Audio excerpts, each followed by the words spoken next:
It happened slowly, the way my brother died. My therapist has been helping me come to terms with the entire ordeal these last few years. I don't know why I became so curious about what happened. Ever since I was taken away from my parents, I've been coping in my own way since his death, and I've been fine. Well, fine enough. I don't know why I started looking deeper into it. Maybe for closure, or I don't know. I started looking into the old police reports, and like a flood, lost memories came rushing back to me. More and more each passing day. When I'm awake, I recall flashes of my childhood. When I sleep at night, my mind fills in any missing details. I can't tell if I'm making it worse than it truly is, or if what I see at night is genuine. I wish I listened to my therapist and didn't try to dig deeper. If I did, I would still have some fond memories of my family left. But now, sometimes I catch myself wishing I had taken his place, to have felt the love that he did, even if it means that my life was cut short. My name is Michael, and my older brother, Hosea, passed away when I was 8 years old. To my best recollection, it was a normal day when everything went wrong. We were at one of his football games. He'd been playing for a few years now, and Mom and Dad always dragged me out to go watch. It was nearly the end of the game when a sudden silence choked the air. Hosea was running with the ball towards the end zone when an opposing player leapt for him and caught his foot. It wasn't a violent hit by any means, but Hosea tripped and slammed into the ground. The refs whistled to end the play, and our bleacher was cheering for the 30 yards that Hosea had just gained them. Everyone was jumping up and down, but Hosea still hadn't gotten up. It seemed like only my parents noticed at first. A ref trotted over to where he was on the ground and shook him, seeing if he was fooling around. He soon raised his arm in the air and called for the sidelines. Mom and Dad stood, telling me to wait where we were seated as they rushed to the field. The stands went silent as my parents ran close behind the medical team. I watched them crowd Hosea. Despite the swarm of activity, I still couldn't see him move. The fans in the stands who watched my parents rush the field kept looking at them and back at me. I felt like a broken down car everyone slowed down to watch. Shortly after, I watched an ambulance drive onto the field. Mom was crying in Dad's arms at that point. One of Hosea's friend's moms came over to sit with me as they loaded him into the back of the ambulance. All of the players were on their knees watching this unfold. At the time, I wasn't really worried. I mean, I've seen players injured all the time and they came back just fine. I was sure Hosea would be fine. Mom went into the back of the ambulance with him, and Dad came to the stands to get me. He thanked the woman who came to stand by me before picking me up and taking me to his truck. I asked him if Hosea was okay. He didn't respond. What came next was a blur for me. I kind of just sat around in the hospital as we waited for test after test to come back. All I could do was sit in the corner and play on my Game Boy. It smelled funky in his hospital room, like hand sanitizer and stale rain. Everyone thought he had a concussion. Hosea woke up a few hours later and was fawned over by my parents and the nurses. He seemed fine, really. Later that night, the doctors told us that they were right in their initial thoughts, but had worse news to share. He did have a concussion, and he had a brain tumor. With where it was located, surgery wasn't an option. I didn't know what this meant at the time, but now that I'm older, I see why Mom broke down and why Dad closed up the way he did. When Hosea was awake, nothing seemed wrong with him other than that he had a migraine. He had to wear cool sunglasses around bright lights, but as my older brother, he was as invincible as ever. He was pretty quiet about all of it. Mom was the most hysterical.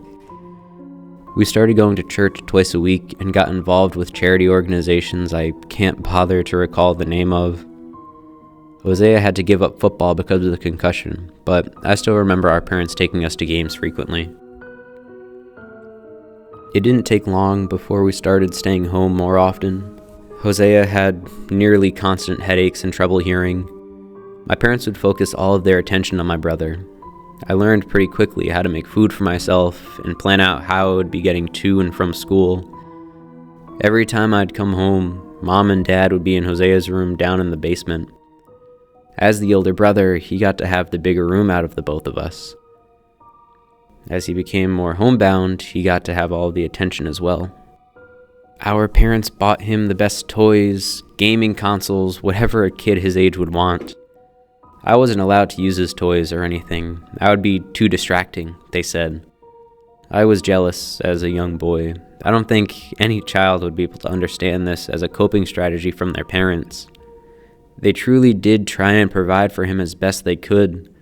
This just meant that I was left to fend for myself. Things took a turn one day when he woke up one morning and couldn't balance on his own two legs. My parents rushed him to the ER. I don't recall them saying goodbye to me before leaving. They were gone from sunup to sundown, and when they came back, Hosea was sitting in a wheelchair. The moment I saw his red, puffy face, that's when it finally clicked. My older brother never cried in front of me, nor did I ever see him walk again. Dad carried him to his bedroom while Mom tugged the wheelchair down the stairs. From what snippets of conversation I could hear as the night went on, he only had a few weeks left. A month or two at best before the tumor wouldn't leave enough room for his brain.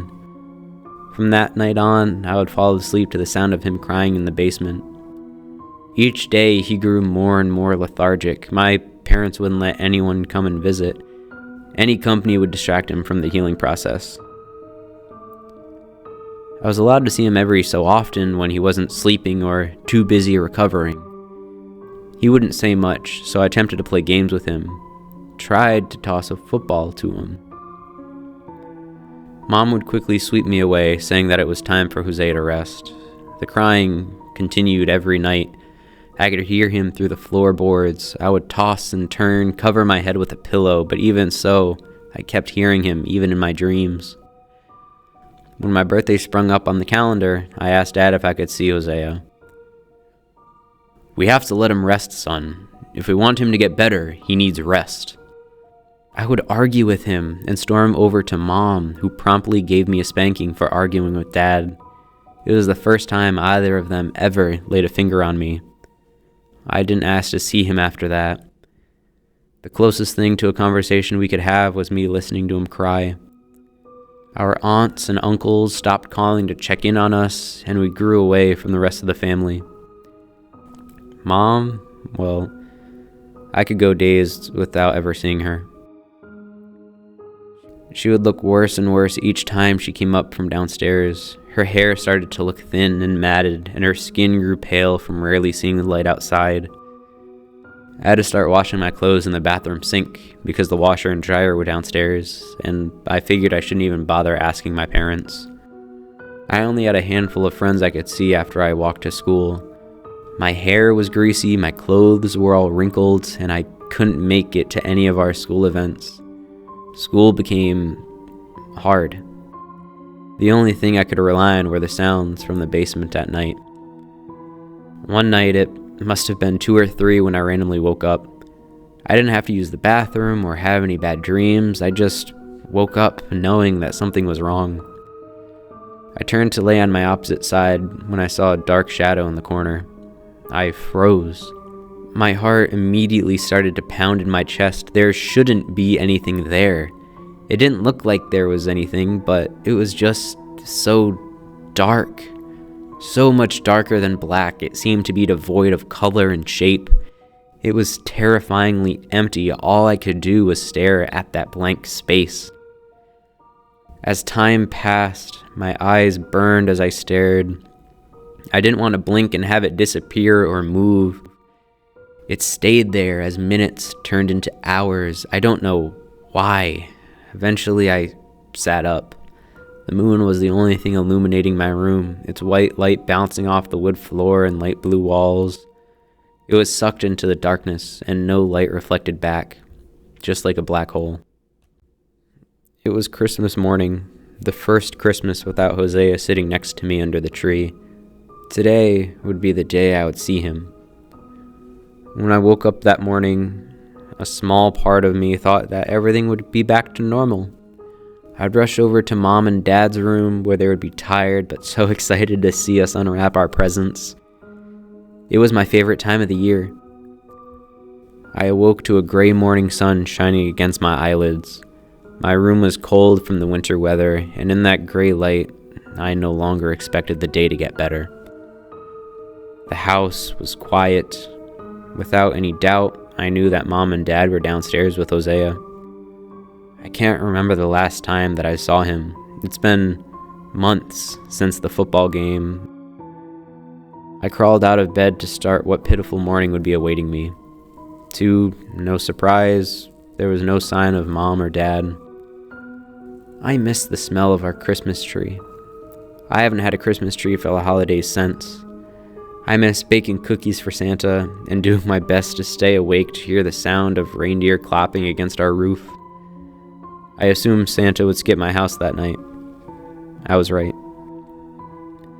The kitchen was nearly bare, save for a few slices of bread and some old milk in the fridge. As I sat alone eating toast, I looked out our kitchen window. The neighbors had their lights all up. Cars were lined down the street for parties or other holiday get-togethers. I barely started eating when I decided... No, I didn't decide. I just stood from my chair and walked down the hall to the basement door. I thought my hands would shake as I reached for the doorknob, but they were still as ever. There was a click as the door opened. It seemed so loud in the pale silence of the house. The lights weren't on, but the flickering light of Hosea's TV illuminated the stairs. I took the first step down while holding my breath. The smell of stale stink and must grew stronger with each step. It felt like forever before I could see into the room. I knelt down on the stairs to peek at the state of things. On the couch facing away from me, I could see the top of someone's head. They were framed in the flashing light of the TV, so they were nothing more than a dark shape. I made it to the final step before the stairs creaked. It's been like that for as long as we lived here, but it slipped my mind. Quicker than a bullet leaving a gun, I saw both my parents' faces appear over the couch. Of course, they slept down here. "What do you think you're doing?" Mom cried. "I just wanted to see..." Dad cut me off, yelling, "You know better than to come down here." He stomped over to me. I called out to Hosea, begging for him to turn around. He didn't even move an inch as Dad gripped me tightly by the collar and carried me upstairs. As he did, I watched Mom sit up and begin running her hands through Hosea's hair, almost like she was calming him down. His hair was much longer than I'd ever seen it before. The only gift I got that Christmas was being locked in my room. I begged and pleaded to see Hosea, but Mom and Dad wouldn't hear it. That night, as I tried to sleep, the dark shadow appeared once again. Hidden in its foggy blackness, there was something at its center, like a glowing light in the middle of a deep ocean. Every night after, it would appear there in the room with me. I wasn't scared of it, but it came with a sense of foreboding and a smell like that of the basement. After Christmas, things went from horrible to even worse. The few moments that I would see Dad, he would look at me with disgust. He didn't have to say what he was thinking for me to know. Hosea was the favorite, and if it were me that was suffering, it would have been better. I stopped showing up to school. I'd mainly sit in front of the TV all day and hide in my room when Dad was around. The smell from downstairs was getting worse, so much so that I could swear it was seeping up through the floorboards. I went noseblind to it after a while, but everything was just so much harder. When I would retreat to my room at the end of the day, I would be joined by the shadow.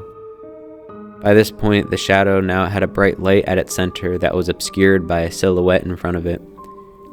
My parents have since bolted the basement closed so that no one could get in or out.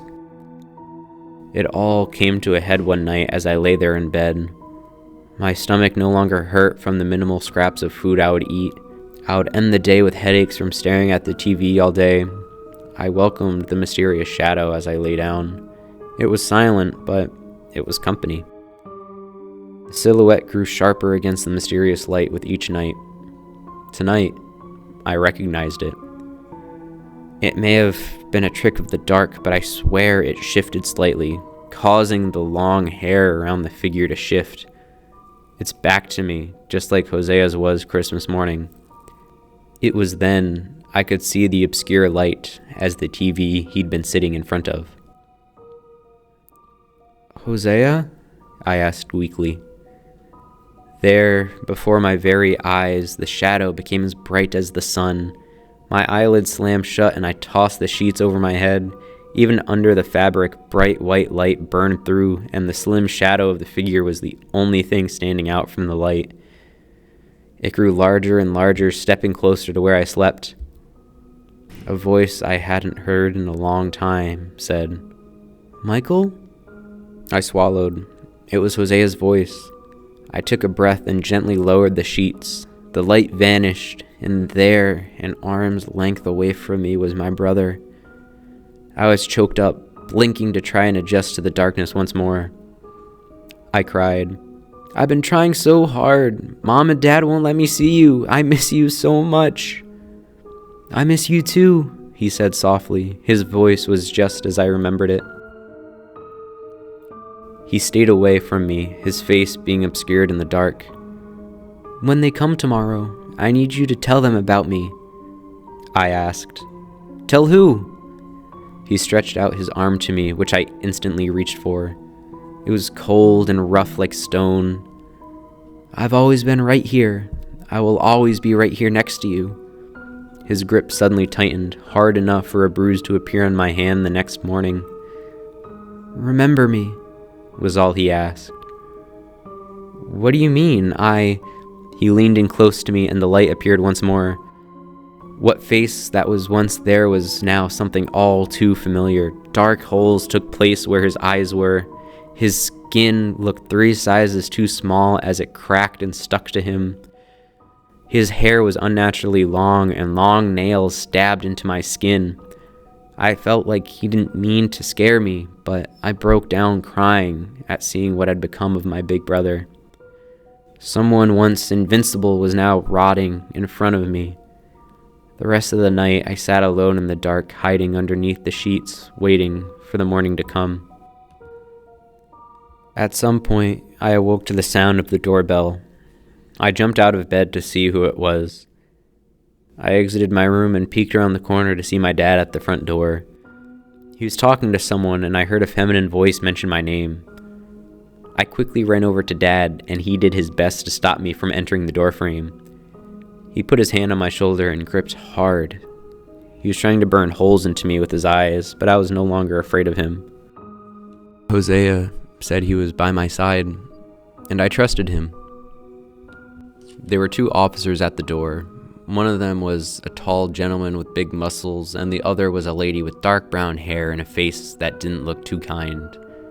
She was the one to speak up, asking me why I hadn't been in school. Dad rushed to speak up, but the male officer shot him down, saying that they were talking to me, not him. I didn't get to speak for long before Dad pushed me from their view and told them to come back with a warrant. He was about to slam the door in their face when one of the officers pushed the door back and warned him that they would call for backup if he continued. Dad backed off begrudgingly and did what he was told. The female officer asked me where Mom was, and I said that she was downstairs with Hosea. The officer looked at me, confused at first. "That's where his room is. She likes to go there for comfort," Dad said. "She says that he needs the space to recover," I responded. The lady looked from me to my father, and I saw her as she placed her hand on her gun.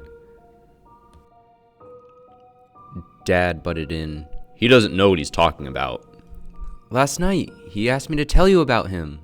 Dad's face went red and he started to argue with the cops, stating that something was wrong with me and that's why I hadn't been going to school. The female officer gently took me by the hand and led me outside after talking into her walkie attached to her chest. She led me to her car and sat with me as more police officers arrived. I watched my dad get escorted from the house, kicking and screaming that it should have been me. I heard Mom screeching shortly after. The woman attending to me left me for a moment to talk with her colleagues. I took this chance to slip out of the car and run into the house. I heard multiple people calling after me, but I didn't bother to listen to them. I ran to the basement door, which was wide open for the first time in months. Mom must have bolted from the room when she heard Dad yelling. I shot down the stairs and saw Hosea in the same spot as he was last time. I ran to the other side of the couch and froze. He was there all right. The smile on my face quickly faded as he looked all too familiar. I stared into the dark sockets for where his eyes should be, his body limp on the couch. He had fresh clothes on and had a few toys in his lap. I couldn't take my eyes away from him. Soon enough, someone else came running down the stairs. I heard their shock as they blocked me from seeing Hosea. They told me to close my eyes, but I couldn't. I let out a blood-curdling scream. I didn't want him to be left alone in what was now his tomb. The cop who tried to bring me back upstairs stopped trying after I kept escaping his grip. Only after someone else came down to the basement did I let the officer pick me up and carry me out of the house. As the years went by, I was able to learn more about what truly happened. It was never Hosea that I would hear crying at night. It was Mom. The tumor took him well before Christmas came around. My parents were able to hide the fact that they kept his body. Mom would bathe him, buy him new clothes, doing her best to continue the life that had already expired. They went to prison for hiding Hosea and for the abuse they put me through.